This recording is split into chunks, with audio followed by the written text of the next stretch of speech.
프로세스에 대한 이런 미국의 선배들이 정부 개혁을 어떻게 이끌어가는 방향을 보아왔습니다.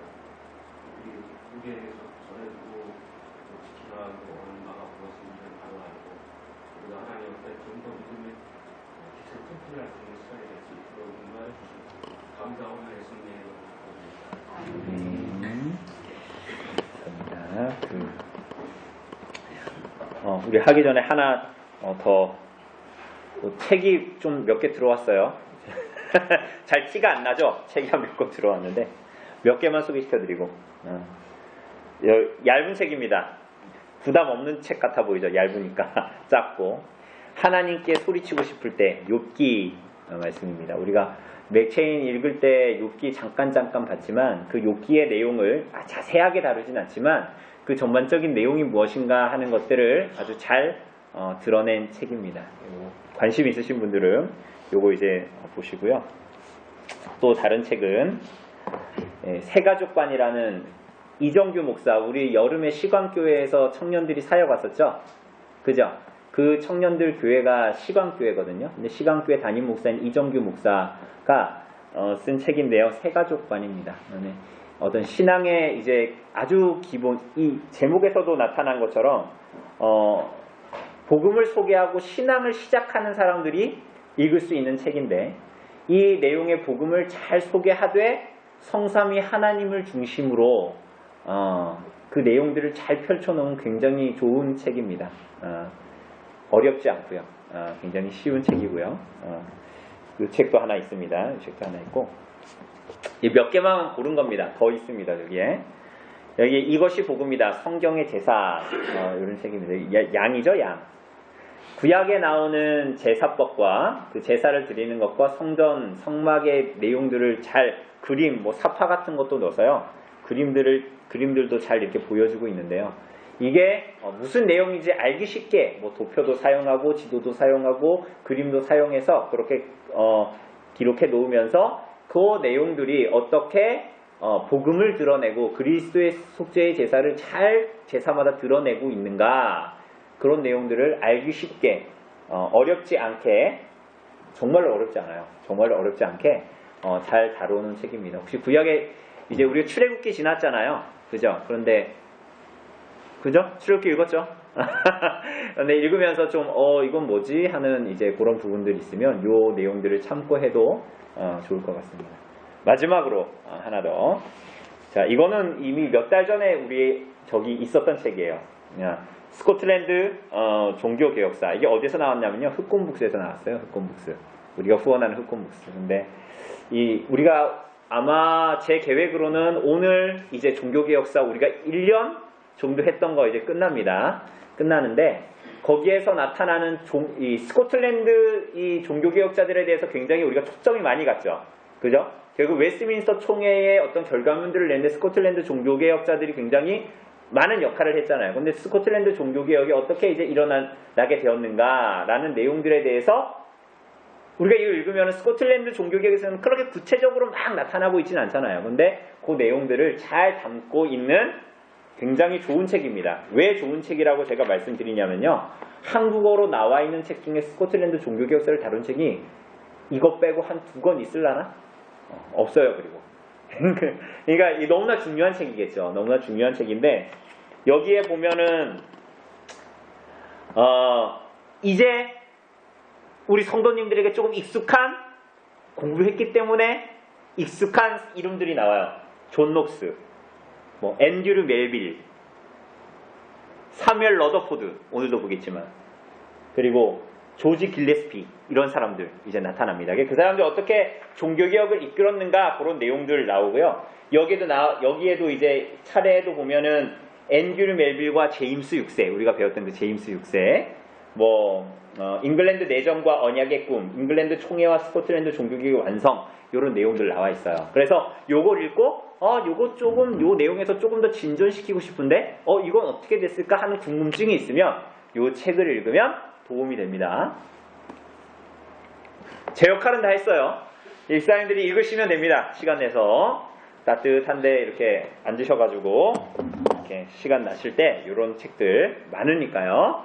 한번 찬찬히 보시고 읽어보시고 저희 부모님은 만화 주기도문, 만화 사도신경 이거 되게 잘 읽으시더라고요, 재미있게. 뭐 그거 있으니까요. 그런 것도 있고 그렇게 하시면 될 것 같습니다. 네. 예, 오늘 우리 종교개혁사 362쪽입니다. 362쪽.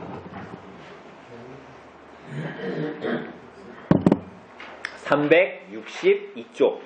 마지막입니다. 에필로그. 총회 그 이후입니다. 362쪽. 거의 끝이에요. 그죠? 이제 몇 페이지 안 남았습니다. 오늘 요거 다 끝내겠습니다. 반드시. 뛰어넘을 부분들은 뛰어넘고요. 중요한 부분들은 우리가 다뤘던 내용들이 거의 다예요. 오늘은. 그런데 좀 핵심을 짚고 그래서 어떻게 됐느냐 그 내용들을 좀 다루면 됩니다. 맨 위에 뭐라고 나와 있습니까? 총회는 끝나고입니다. 여기 한 패러그래프만 문단만 제가 한번 좀 읽어볼게요. 여기까지 오신 여러분 수고 많이 하셨습니다. 여러분 정말 수고 많이 하셨습니다. 1년 동안. 이거 읽어보느라고. 우리가 다 읽은 거예요. 굵은 책을. 그동안 우리는 이런 모든 과정을 뚫고 어떻게 웨스트민스터 총회가 열렸고 거기서 단련받은 보석과 같은 총회의 결과물이 탄생했는지 확인했습니다. 숲을 지나 나무와 열매와 씨앗까지 긴 여행이 끝났습니다. 다사다난했던 총회도 이렇게 끝났습니다. 전쟁도 끝났고 총회가 유지할 동력이 사라집니다. 스코틀랜드 입장에서도 총회를 계속 믿고 지지할 수 없는 상황이 되어 총대들을 본국으로 하나둘 소환합니다. 스코틀랜드에서 파송온 이제 온 총대들 말하는 겁니다. 소환해서 다시 돌아가게 합니다. 총대들은 할 수 있는 한 끝까지 남아서 최선을 다해 돕다가 돌아갑니다. 5년 7개월 22일 동안 총 1163번의 회의를 가졌던 웨스트민스터 총회는 결국 다소 어수선한 분위기 속에서 폐회됩니다. 몇몇 책임감 있는 잉글랜드 총대들 덕분에 총회는 마지막까지 그들의 역량을 쥐어짜다시피 해서 최상의 결과물을 완성합니다. 역사상 그 어떤 종교개혁의 움직임도 웨스트민스터 총회만큼 방대한 분량의 그리고 다양한 분야의 결과물을 만들어내지 못했습니다. 예배 모범, 신앙 고백, 교회 정치, 찬송, 교육, 커리큘럼에 이르기까지 그야말로 모든 종교개혁 분야에서 최선의 결과가 도출되었습니다. 인류 역사상 종교개혁을 위하여 이 정도로 엄청난 규모의 정밀한 작업이 이루어진 적은 한 번도 없었습니다. 우리가 오늘 끝나면 다음 주부터는 예배 모범에 대해서 좀 볼 겁니다. 몇 주 동안. 어쨌거나 이 웨스트민스터 총회 5년 7개월 22일 동안 우리가 전에 본 대로 굉장한 노동의 시간을 사실은 보냈습니다. 그죠? 그냥 5년 7개월 22일 동안 띵가띵가 놀면서 뭐 일주일에 한두 번이라고 뭐 이런 식으로 한 거 아닙니다. 그죠? 거의 쉬는 날 없이 이 회의들을 계속 진행해 왔다는 겁니다. 네, 이어서 보석의 가치는 오래 다듬을 때 빛난다. 우리 김 집사님 좀 읽어주세요. 물론 이것은 결코 쉬운 과정이 아니었습니다. 왜 하나님께서는 이렇게 힘든 과정을 들어가셨을까요? 좀 편하게 가도록 하지 않고 그런 생각이 들기도 합니다. 아마도 주께서는 전통의 결과물을 더욱 섬세하게 다루기를 원하셨던 것 같습니다. 어려움을 통해 더욱 정밀해진 결과물이 나옵니다. 그냥 편안한 상황 속에서는 대충 만들어질 수 있었던 그 문구들을 더욱 다듬고 손질하여 덕는 끝에 최선의 결과물을 만든 것이 웨스트민스터 총회입니다. 덕분에 오늘 우리는 굉장히 좋은 선물을 소유하게 되었습니다. 스코틀랜드 장로회의 신실함과 얻어낸 문수가 동맹과 언약의 결과물. 스코틀랜드는 잉글랜드가 언약을 지킬 것으로 기대했고 인내로 기다립니다. 그리고 총회에서 문서가 하나씩 만들어져 나올 때마다 그것을 곧바로 스코틀랜드 장로회에서 통과시킵니다. 그들은 왜 분소리 없이 웨스트민스터 총회의 결과물을 받아들였던 걸까요? 웨스트민스터 총회의 결과물이 없더라도 이미 충분한 개혁을 스스로 이뤘던 스코틀랜드 교회였지만 그럼에도 불구하고 잉글랜드 교회의 신앙의 일치를 위해 그들과 함께 종교 개혁을 추진해 가기 위해 그리고 하나님 앞에서 맺은 언약을 지키기 위해 책임감 있게 반응했던 것입니다. 이러한 스코틀랜드의 신의와 희생이 없었다면 지금 우리에게 이 소중한 문서를 결코 세상에 남아있지 못했을 것입니다. 네, 그러니까 이 스코틀랜드의 종교 개혁은 이미 우리가 지금까지 본 대로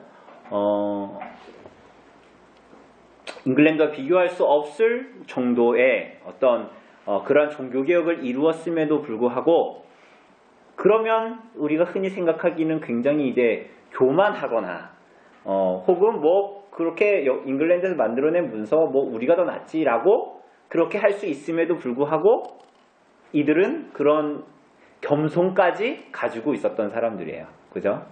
그래서 이 사람들이 잉글랜드와 그 언약한 대로 신앙의 일치를 위해서 하나님 앞에서 맺은 언약을 지키기 위해서 책임감 있게 그렇게 반응했어요. 나중에 보게 되겠지만 그것을 웨스트민스터 총회 결과물들을 스코틀랜드 총회가 다 스코틀랜드에서 다 봤잖아요. 교회에서. 근데 그것 때문에 우리가 오늘 보는 웨스트민스터에 나오는 문서들, 신앙고백서, 예배모범, 이 모든 내용들이 남아 있을 수 있었어요. 만약 스코틀랜드 교회가 그렇게 받지 않았다면 우리가 이후에 보겠지만 이 외미 문서들은 사실은 잉글랜드에서는 거의 무용지물이 되거든요. 사라져 버리거든요. 이렇게 했는데도.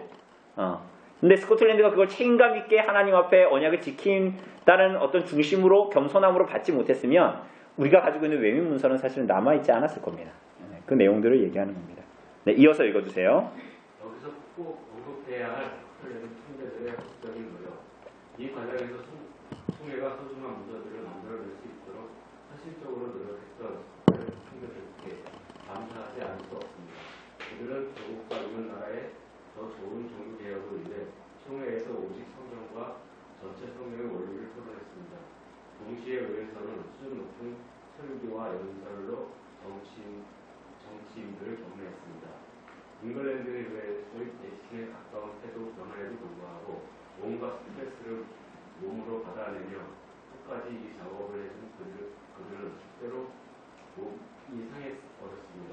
알렉산더 핸더슨은 총회 기간 중 병을 얻어 배를 타고 귀국했고 자택에서 숨을 고릅니다. 가장 젊은 나이였던 이길의 스피치조차 회의를 마치고 얼마 되지 않아 병으로 죽음했다고 합니다. 저는 그들의 죽음이 웨스트민스터 총회에서 그들의 스트레스를 견디며 수년간 혼신을 다했던 것과 또한 그 결과가 잉글랜드에서 지극히 허망하게 끝나버렸던 상실의 고통이 결코 무한하지 않을 거라 생각합니다. 네, 그러니까 이 총대들이 이제 헌신적으로 노력했다. 그래서 실제적으로 우리 뭐 조지 글리스피, 우리가 전에 얘기한 대로 아론의 쌍난 지팡이 뭐 교회 정치에 대해서 했던 그 사람도 결국은 젊은 나이에 요절하고 말았습니다. 그러니까 이 당시에 사람들이 그걸 보면서 교회의 일치를 위해서 하나님 앞에 신실하게 헌신했던 사람들이 이렇게 일찍 죽는 것을 보면서 무슨 생각을 했을까요? 그러니까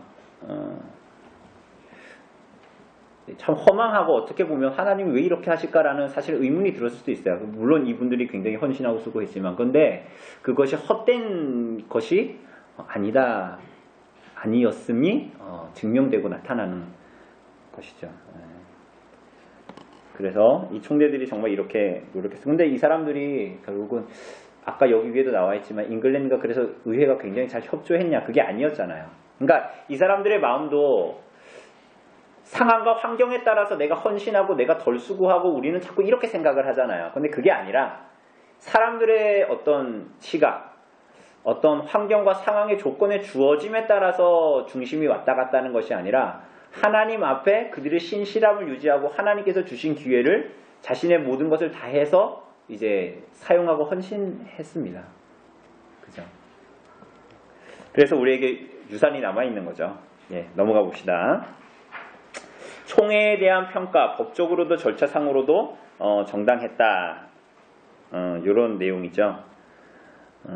한번 읽어주실래요, 우리 군집사님? 역사의 아이러니처럼 보이는 이 모든 과정은 하나님의 원하신 뜻이었습니다.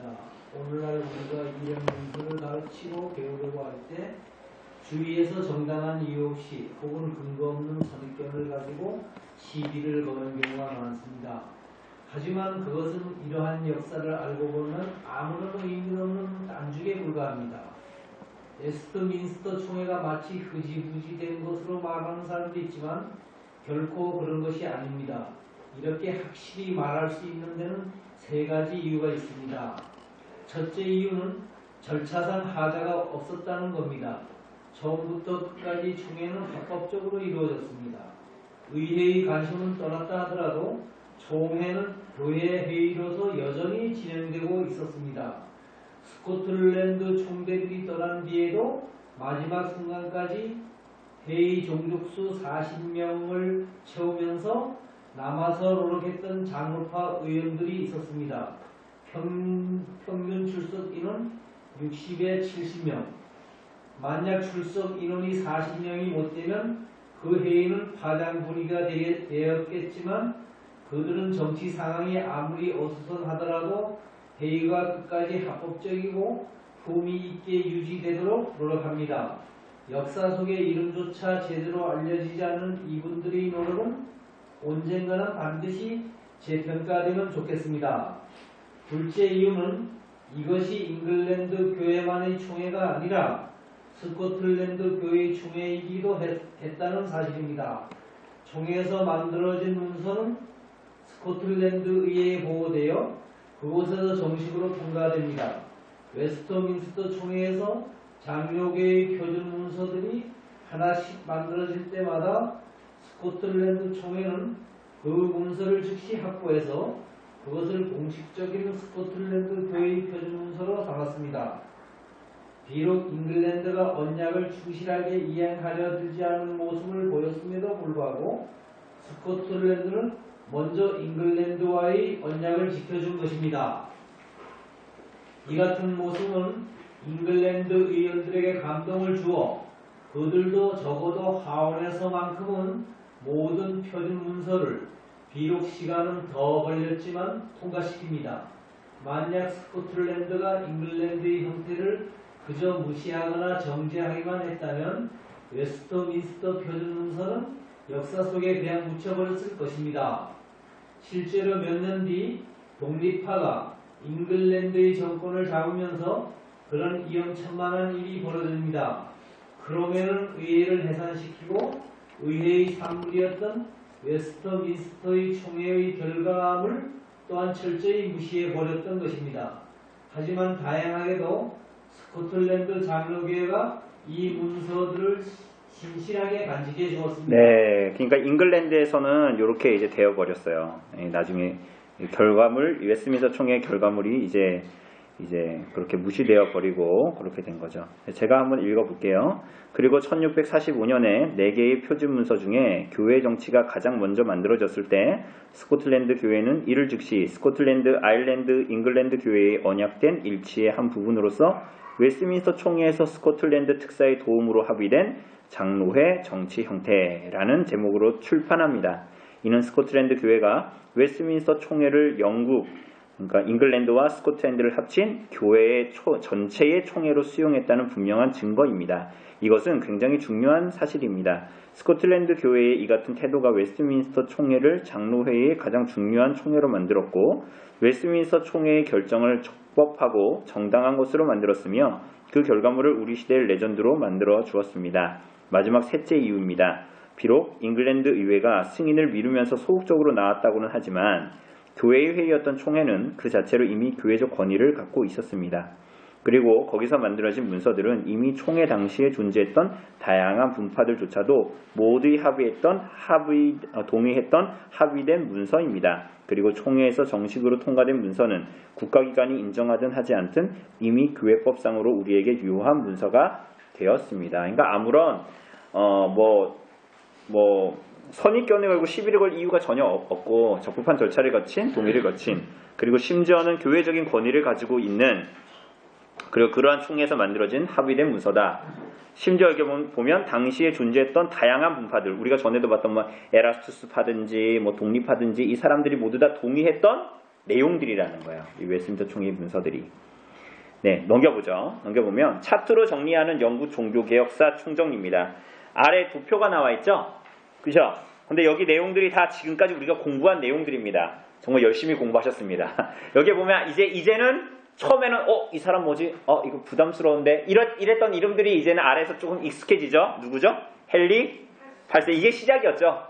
기억나시죠? 헨리 8세의 와이프들 되게 많았잖아요. 그러면서 이제 로마 카톨릭에서 이제 나오게 되고 불순한 의도로. 그러면서 에드워드 6세, 뭐 아래 보면 블러디 메리, 그죠? 개신교들을 탄압했던. 그리고 그다음에 뭐예요? 엘리자베스 1세, 그리고 킹 제임스, 찰스 1세, 주교전쟁 장기 이후에 뭐 이렇게 이제 넘어가게 됩니다. 그리고 맨 끝에 보면 왕정 복구가 되는 거예요. 웨스트민스터 총회의 문서들이 사장되는 겁니다. 요 웨스트민스터 총회 동그라미 있는 거기 그 문단 있죠? 네, 그쪽 367쪽. 네네네, 거기 좀 우리 조집사님 좀 읽어주세요. 네. 네네, 이때는부터. 예.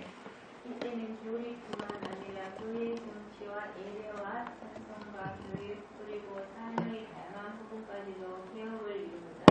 그래서 이 시들은 종교개혁 역사를 통틀어 가장 좋은 종교개혁을 이룬 때였다고 말할 수 있습니다. 하지만 그 시들은 오래가지 못했습니다. 그 상태 그대로 지금까지 왔으면 얼마나 좋았을까요?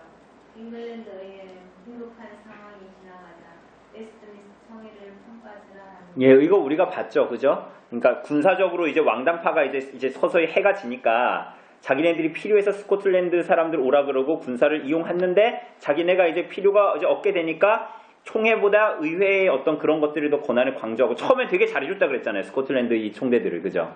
그런 내용입니다. 예. 그리고 크롬웰의 집권과 왕정복구를 펼치며 이 소중한 유산은 잉글랜드에서 금방 잊혀집니다.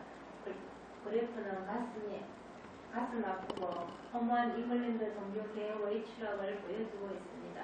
이러한 변화를 가슴 아파했던 지식인들은 시대의 변화를 기관하는 작품을 많이 쓰는데 대표적으로 신라원을 저술한 돈 밀턴과 같은 사람이 있습니다. 들어보셨죠? 읽어보지는 혹시 않으실지 몰라도 신라권.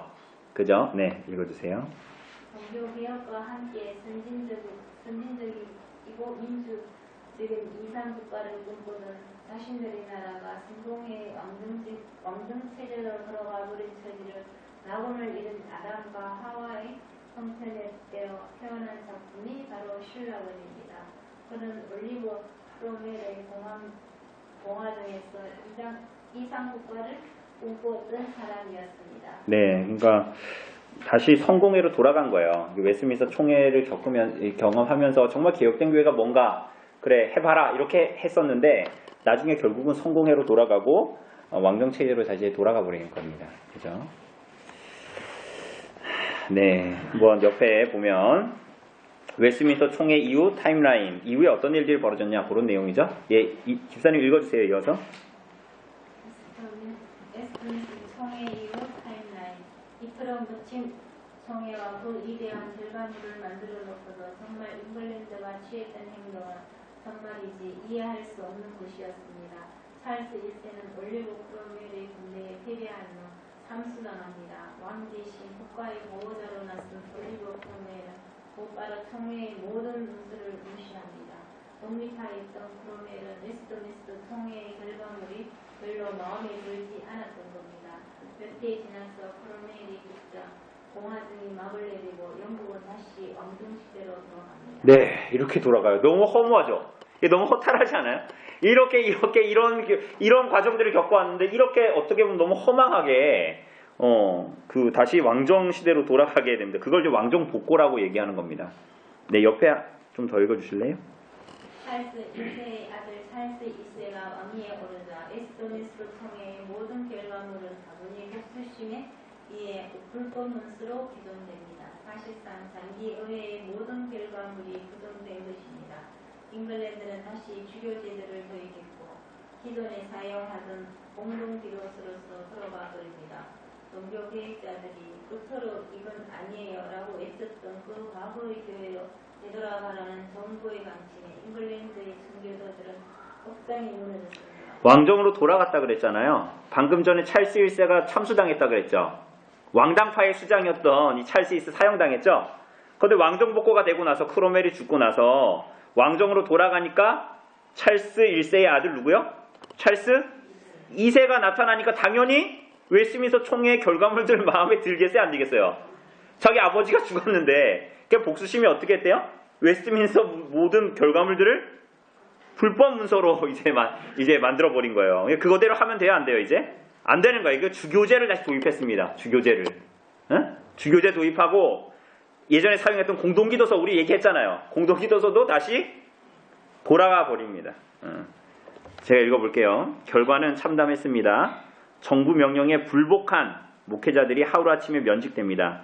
잉글랜드의 2,000명, 스코틀랜드의 400명에 달하는 숫자입니다. 게다가 찰스 2세는 5마일법이라는 법을 시행합니다. 면직된 목회자들은 기존 임지에서 5마일 이상 떨어지라는 겁니다. 목회자들이 기존 성도들을 만날 수조차 없도록 하는 이러한 야비한 법으로 이제는 지하교회 운동조차 할 수가 없었습니다. 그뿐만 아니라 비밀 집회법도 시행합니다. 5명 이상 모이면 반역으로 간주합니다. 청교도의 성경 공부 모임 자체를 원천 봉쇄하기 위한 것입니다. 그죠? 정말 한마디로 정부의 명령에 불복한 목회자들이 면직이 되는데 5마일법, 제가 여기서 이제 목회를 하다가 이 종교경의 정신에 입각해서 목회를 하는 목회자가 잘린 거죠. 제가 잘린 거예요. 이 교회에 면직이 당한 거예요. 그럼 저는 어떻게 돼요? 여기에서부터 8km 떨어진대요. 대충 어디입니까? 8km 떨어졌으면. 저 구정 쪽쯤 됩니까? 그 정도 가서 저는 무조건 살아야 되는 거야. 그러면 지금은 차로 왔다 갔다 하기에 뭐 20분, 15분이면 왔다 갔다 가는데 이제 이 당시에는 그게 안 되죠. 그러니까 목회자가 성도들을 여러분들이 저를 만날 수가 없게 하는 거야, 아예. 그래가지고 그냥 은밀하게 그냥 음성적으로 만나가지고 성경 공부하고 이런 것도 안 되게 그렇게 이제 만들어버린 겁니다. 원천 봉쇄해버린 거죠. 이후 스코틀랜드 장로교회는 더욱 심하게 탄압을 당합니다. 고통 속에서 40년의 세월을 더 견딘 그들은 훗날 왕조가 바뀌는 명예혁명이 이루어지고 난 뒤에야 겨우 종교의 자유를 회복할 수 있었습니다. 지금 우리가 편안하게 누리고 있는 종교개혁의 유산들을 그들은 아주 힘겹게 지켜가야 했습니다. 이렇게 합니다. 네, 여기 묘비가 있죠? 그죠? 은혜는 겨울에 가장 많이 자란다. 네, 우리 송 집사님 한번 읽어주실래요?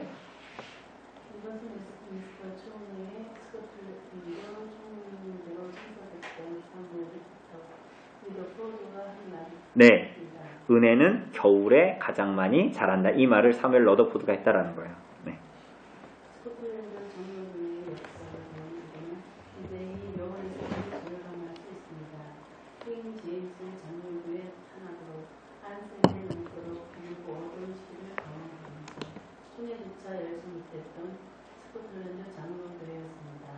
그러나 그들은 좌절하지 않고 충실하게 다음 세대를 교육하여 그들을 훗날 사랑스러운 국민 언약을 이끌어내는 인물들로 키워냅니다.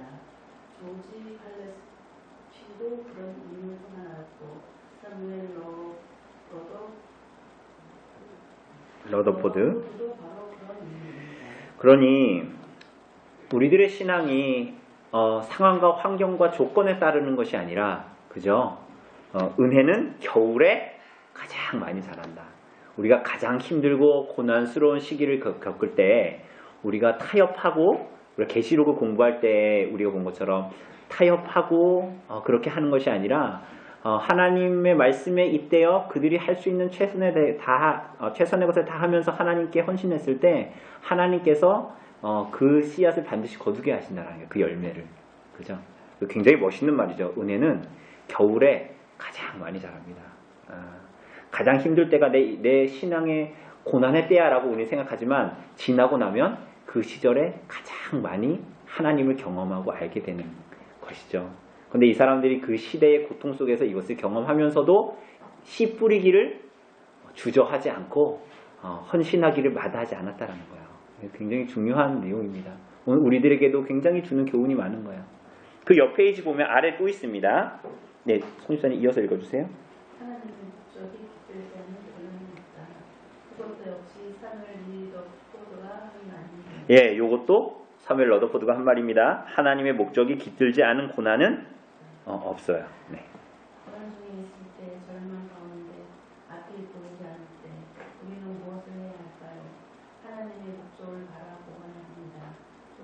다른 곳에 눈을 돌릴 필요가 없습니다. 고난을 주시는 하나님의 뜻을 묵상하며 우리가 맡은 우리가 해야 할 역할에 충실해야만 해야 합니다. 그것이 교회의 사명이자 신자의 사명입니다. 참으로 현재의 고난은 은혜를 더하시려는 하나님의 뜻 가운데 주어진 선물입니다. 네. 많은 사람들은, 세상의 사람들은 때로는 시대를 탓하기도 하고요.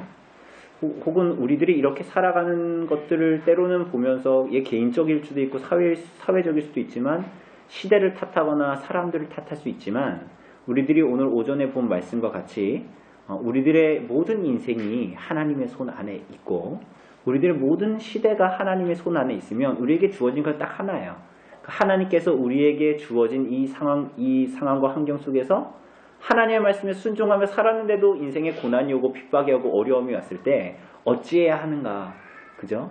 그러니까 하나님의 뜻을 구하고 하나님의 뜻에 깃든 것을 알고 이 가운데 숨겨진 하나님의 뜻을 찾으려고 하는 것이 아니라 우리 앞에 나타나진 하나님의 뜻에 순종하는 것, 그죠? 그것을 이제 우리에게 하나님께서 원하시는 것입니다.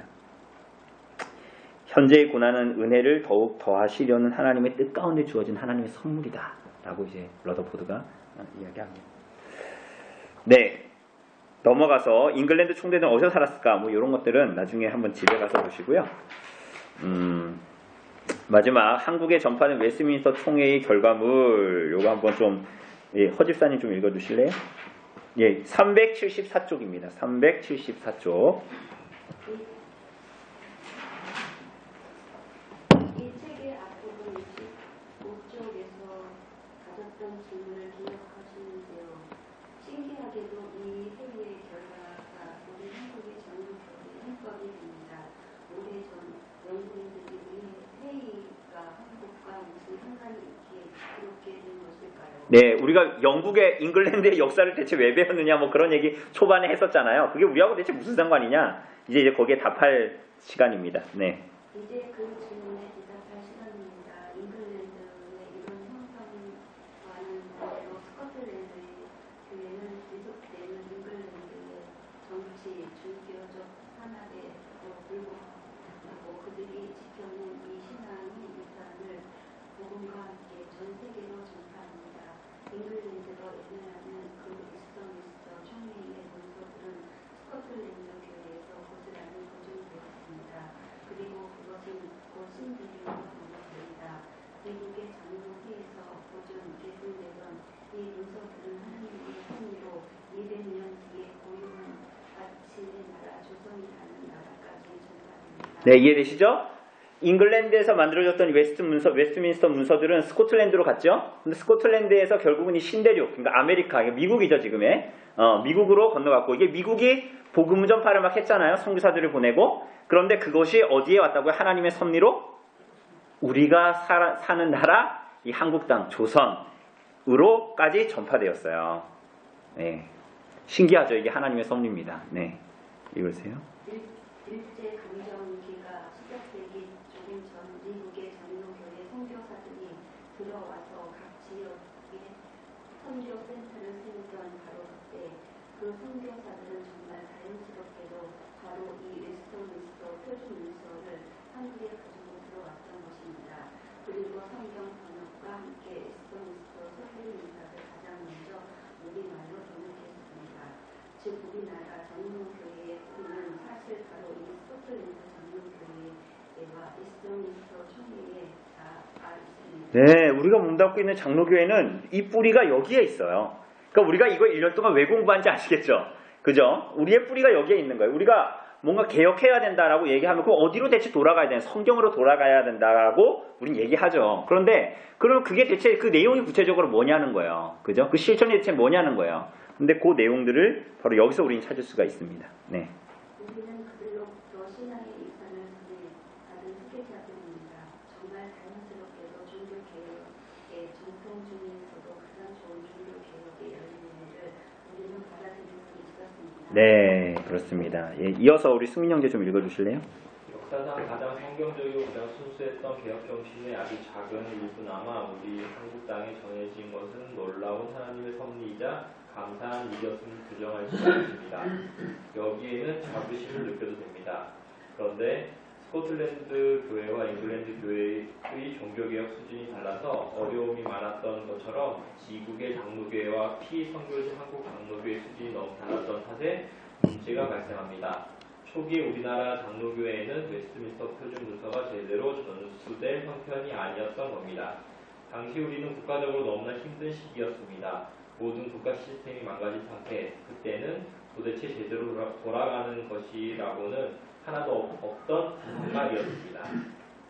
그런 상황에서 선교사들은 선택을 해야 했습니다.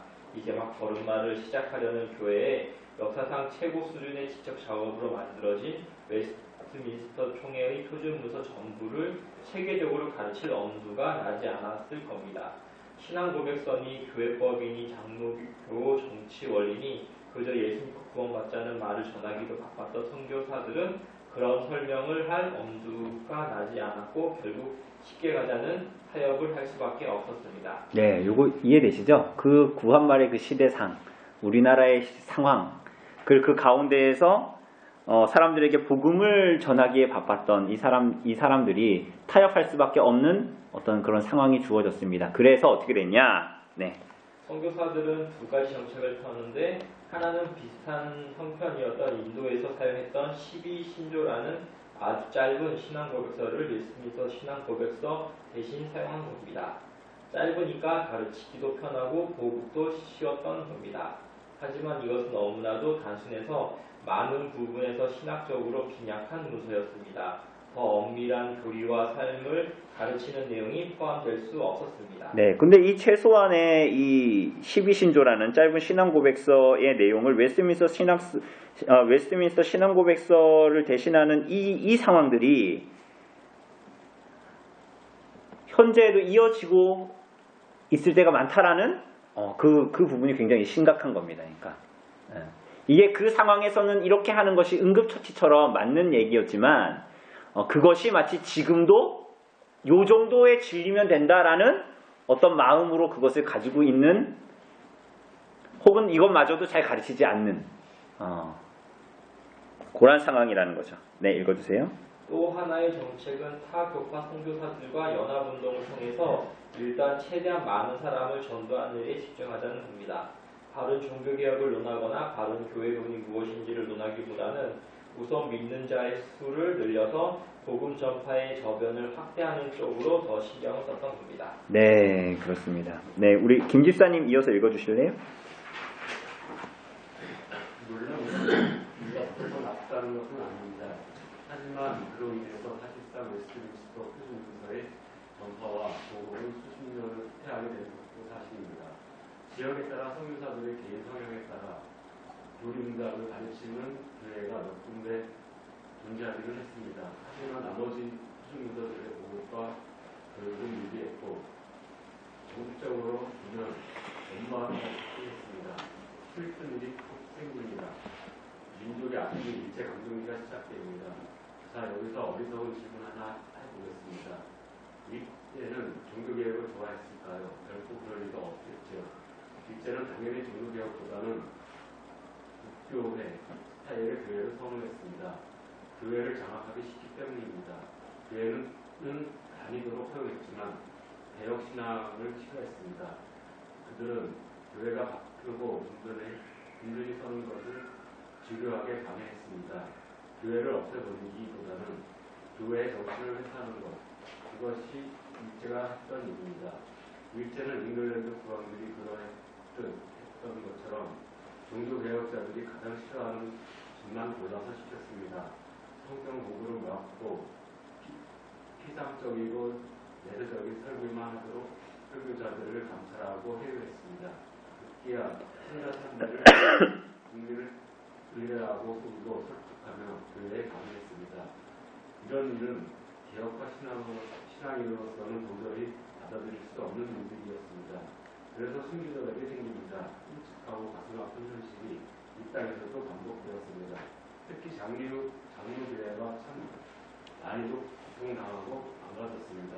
역사의 지곡입니다. 네, 우리가 알다시피 이제 일제의 이런 탄압에 교회의 지도자들과 성도들이 어떤 사람들은 참 불복하고 신학의 절개를 지키고 그렇게 하나님 앞에 신앙으로 살고 그래서 때로는 고문도 당하고 죽임도 당했지만 많은 사람들이 일제의 그런 협박과 회유에 특별히 이 목사들이 교회의 지도자들이나 직분자들이 넘어갔던 거예요.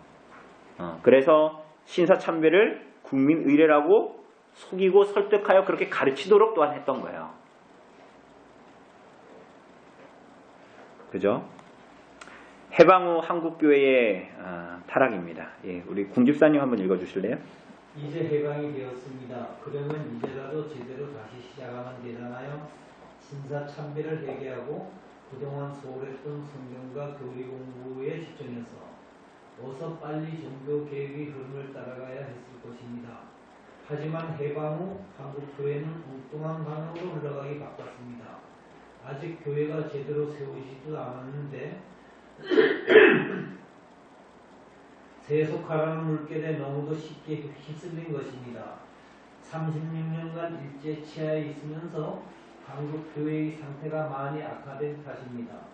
교회는 세속 권력과 결탁하고 기복신앙을 전파하며 신사참배 문제 등 과거의 잘못을 철저히 회개하기보다는 그것은 국민의회 차원에서 했던 것이야 라면서 덮어버렸습니다. 이러한 것들이 한국교회를 타락하게 만든 첫 단추입니다. 그리고 이런 것들 때문에 교회들이 분열하기 시작했습니다.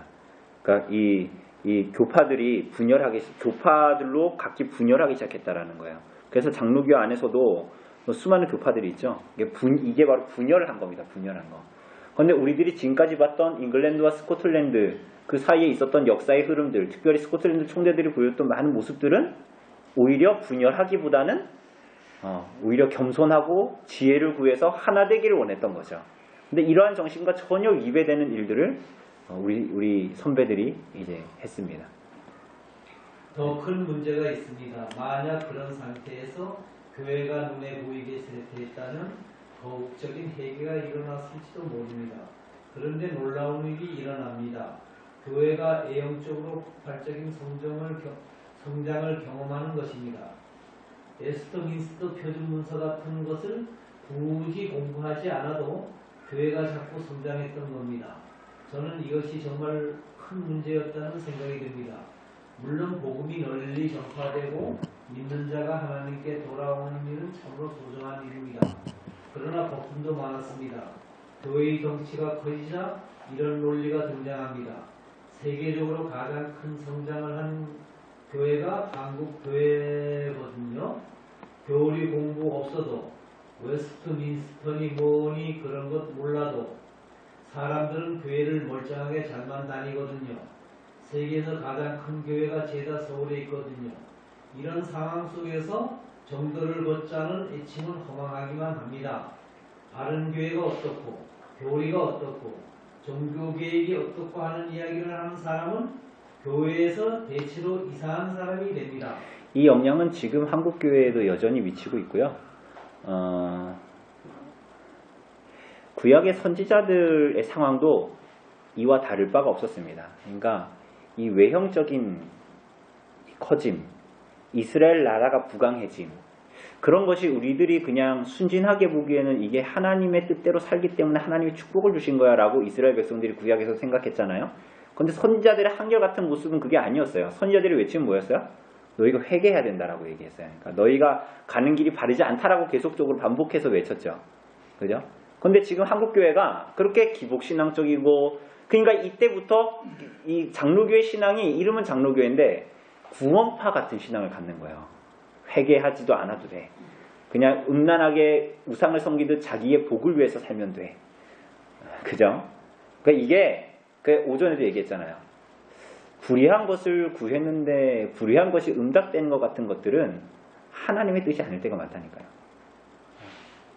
그러니까 이게 우리가 겉으로 봤을 때는 그냥 오늘날도 그냥 맞게 봐서 얘기하면 이런 얘기하는 사람 되게 많아요. 하나님 교회에 축복을 줬고 막 그런 얘기 하잖아요. 근데 이게 과연 바르게 교회를 이끌어가고 있냐? 그건 굉장히 큰 의문이 드는 것입니다. 그죠? 네, 마지막 거기 읽어주세요. 슬프게도 한국 교회는 그런 분위기 속에서 너무 많은 시간을 보내왔습니다. 그런 분위기를 적극적으로 바꾸지 않고 방치하는 동안 한국 교회는 지금의 나라까지 내려온 것입니다. 네, 어느덧 100년이 흘렀습니다. 한국의 대부분의 장로교회는 웨스트민스터 신앙고백서를 각 교단 헌법 신조로 삼고 있습니다만 대부분은 어디까지나 말뿐이고 헌법상의 죽은 조문일 뿐입니다. 실제로 이것을 교회 교육 현장에서 소중하게 여기고 지키고 따르고 가르치고 계승하려는 노력은 아직 미미합니다. 믿고 따른다고 헌법에 적어놓고 선서도 하면서도 그게 무엇인지 정작 모르고 있는 이것이 우리의 민낯입니다. 우리는 지금부터라도 웨스트민스터 표준 문서를 미친듯이 연구하지 않으면 안 됩니다. 그것을 하지 않으면 우리는 종교개혁을 아직 시작하지도 못한 것과 같습니다. 예, 지금도 종교개혁이 필요할까요? 예, 우리 승민 형제 좀 읽어주세요. 우리에게 종교개혁은 과거의 일이 아니라 당장의 현실입니다. 한국교회는 지금 종교개혁의 시대로 웨스트민스터 총회 당시 고민으로 돌아가야 합니다. 그때의 문제는 지금도 고스란히 우리의 문제입니다. 종교개혁은 그들만 하는 것이 아니라 우리도 마땅히 해야 하는 바입니다. 우리가 하나의 교회라면 말입니다.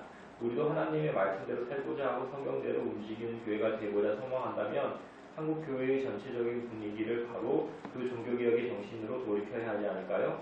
그것이 지금 우리들의 시급한 고민이자 막중한 과제가 아닐까 싶습니다. 한국교회는 지금 예배를 어떻게 드립니까? 스코틀랜드 장로교회가 추구하던 방식인가요? 아니면 찰스 1세가 추구하던 방식인가요? 너무 많은 면에서 한국의 장로교회는 종교개혁 방식의 성공의 예식을 닮아가고 있습니다.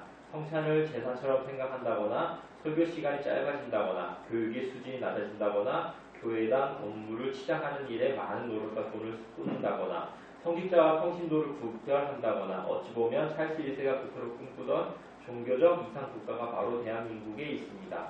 이 사실을 떠오를 때마다 정말 괴롭습니다. 괴로운 현실입니다. 네, 그럼 우린 어떻게 해야 될까요? 이게 이제 마지막입니다. 마지막. 네, 제가 한번 읽어드릴게요. 우리에게 종교개혁이 가능할까요? 그만큼 실력이 있어야 합니다. 이를 위해서는 스코틀랜드 총대들처럼 뛰어난 자질을 갖춘 신자들이 많이 필요하며 헌신적인 직분자들이 많이 필요합니다. 또한 그들의 작업을 소중하게 여기고 지원하고 계승할 줄 아는 마음과 손과 발도 필요합니다. 하지만 그게 어디서 갑자기 튀어나오는 것이 아닙니다. 따라서 우리는 먼저 배워야 합니다.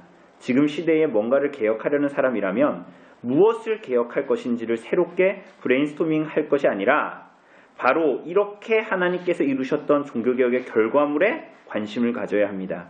이미 개혁된 유산이 무엇이었는지부터 관심을 가져야 합니다. 정말로 개혁을 원하면, 그것도 더 좋은 개혁을 원한다면 우리는 웨스트민스터 총회가 만들었던 표준 문서들을 보아야 합니다. 교회 정치, 예배 모범, 신앙 고백서, 대소교리 문답 등의 소중한 문서들이 지금 우리에게 참된 종교개혁의 지침서가 되어줄 것입니다. 저는 지금 우리가 할 일이 바로 이것이라고 믿습니다. 어디로 돌아가야 되냐? 우리가 무엇을 해야 되냐? 그 갈피를 먼저 잡으려면 21세기를 사는 우리들의 좋은 머리로 성경을 들여다보는 것으로 시작해야 되는 것이 아니라 바로 우리들의 뿌리가 있는 우리들의 선배들이 하나님의 섭리안에서 만들어 놓은 그죠? 그리고 우리에게 물려준 웨스트민스터의 이 총회 문서들 그죠? 이것들로부터 시작해야 한다라는 것이에요.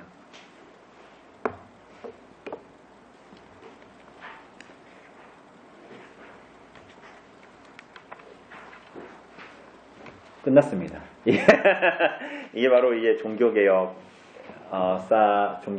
역사에 대한 우리가 작년에 시작했는데 종교개혁 500주년에 시작했는데 우리가 요 한 권의 책을 나누면서 여러분 어떠셨는지 모르겠어요. 우리들의 뿌리가 대체 어디에 있는가? 그 내용들을 우리가 좀 봤습니다. 우리가 왜 어떻게 여기까지 또 흘러오게 됐는가? 그런 내용들을 좀 우리가 보게 됐습니다.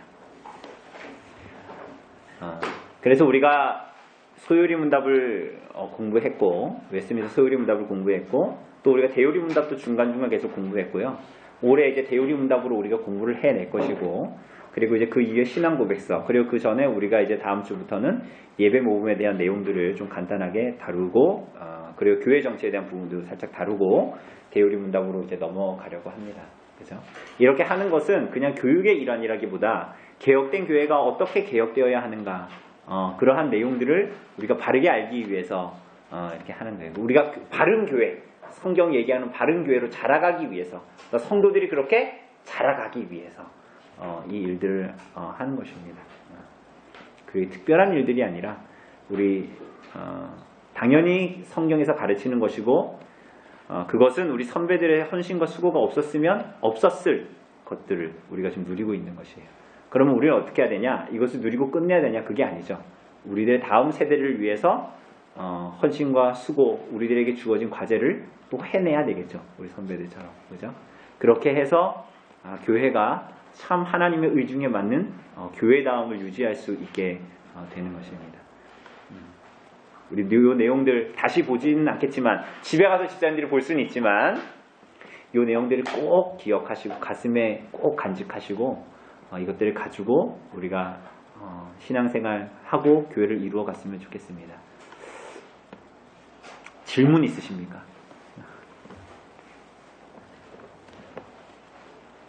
우리 종교개혁사 하시면서는 거의 질문을 많이 안 하신 것 같아요. 그전에는 그래도 질문을 많이 하셨는데.